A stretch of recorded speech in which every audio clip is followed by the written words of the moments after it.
Yo les experts, ici le capitaine Marco Reus, je ne suis pas blessé, je suis devant vous aujourd'hui pour vous débriefer le derby de la Madonnina qui nous était offert aujourd'hui en demi-finale de Champions League. Le Milan AC qui recevait l'Inter de Milan aujourd'hui, le Milan AC qui n'était peut-être pas le grand favori pour cette victoire, ce Milan qui a éliminé le Napoli au tour précédent, car l'Inter part avec un gros avantage d'expérience dans l'effectif. C'est vrai, il y a aussi des joueurs d'expérience du côté du Milan AC, mais nous avons vu dans ce match justement que la balance a le plus penché en faveur de l'équipe qui avait le plus d'expérience dans ces grands rendez-vous-là. Cet Inter de Milan qui était dans le même groupe que le FC Barcelone, qui a éliminé le FC Barcelone, avait aujourd'hui tous les atouts nécessaires pour pouvoir aller chercher cette victoire-là. Alors, qu'est-ce qui s'est passé dans ce match ? Le Milan AC évoluait aujourd'hui dans un 4-2-3-1. Leur 4-2-3-1 habituel avec Olivier Giroud toujours en pointe de l'attaque, mais Rafael Leao manquait en soutien sur le côté. Du coup, c'est Alexis Selmakers et Brahim Diaz qui occupaient les couloirs dans ce match et Ismaël Bennacer jouait en soutien d'Olivier Giroud. Au milieu de terrain, nous avons eu droit au duo Tonali Krunic qui marche assez bien en Serie A cette saison. Et en défense, nous avions Théo Hernandez sur un couloir, Calabria sur l'autre couloir et la défense centrale était composée de Simon Kjær et de Fikayo Tomori avec toujours un Mike Maignan des grands jours dans les goals. De son côté, l'Inter évoluait dans son habituel 3-5-2, un système qui a été mis en place depuis l'ère Antonio Conte et qui continue d'être appliqué par Inzaghi.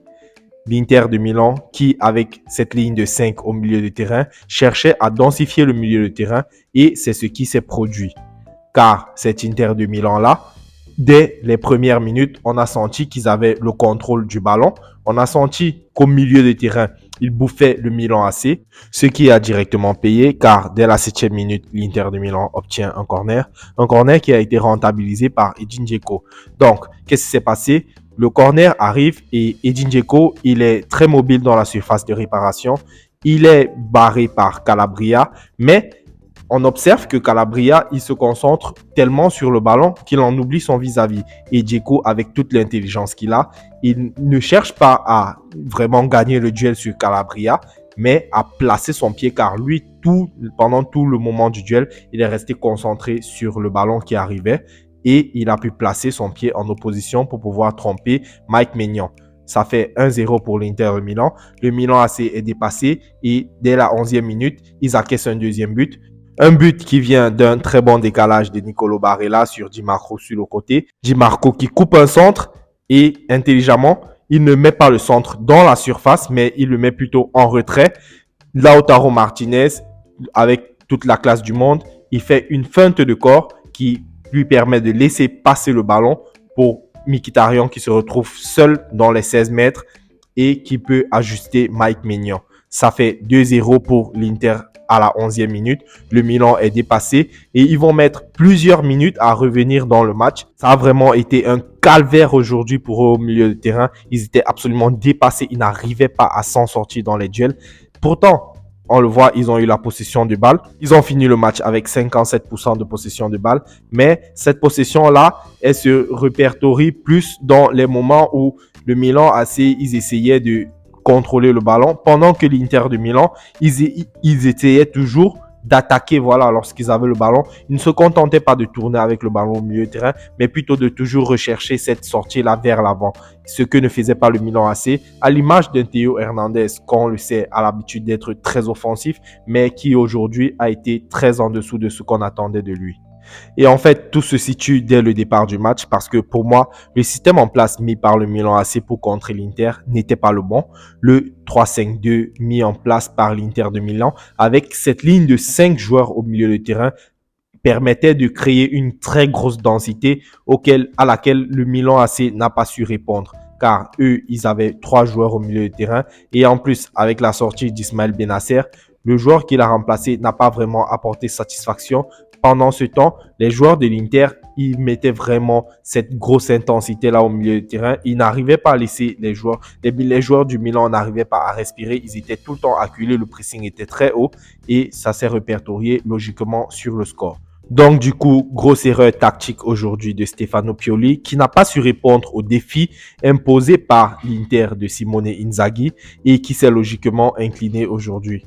Et au regard de ce match et au regard même des confrontations qui ont déjà eu lieu entre ces deux équipes cette saison, on voit mal le Milan revenir au match retour. Ce sera vraiment très très compliqué pour le Milan. L'Inter qui logiquement part favori avec sa victoire 2-0, mais pas seulement, car aussi lorsqu'on voit comment le match s'est déroulé, on ne voit absolument pas comment le Milan pourra faire pour revenir au match retour. Surtout que Rafael Leao, a priori, ne sera toujours pas présent, donc ça paraît très très compliqué pour le Milan AC.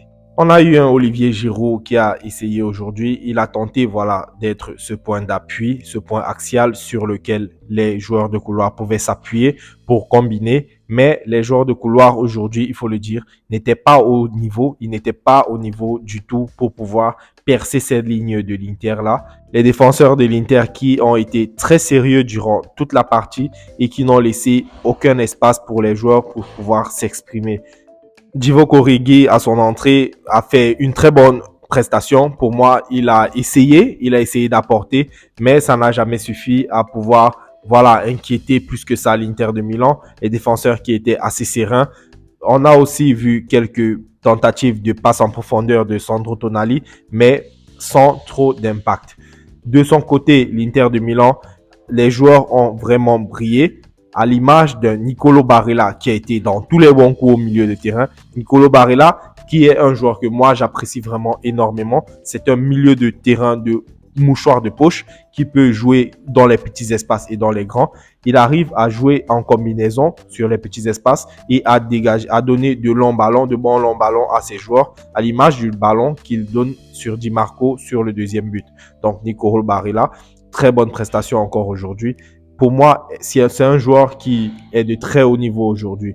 Donc voilà, peut-être on n'en parle pas assez de Nicolo Barella, mais pour moi, c'est un joueur de très haut niveau, c'est un joueur de classe mondiale et je pense qu'il peut prétendre à s'imposer dans les plus grands clubs du monde, que ce soit le Real, le Barça ou le Bayern de Munich, par exemple. Nicolo Barella est aujourd'hui un joueur de ce calibre-là.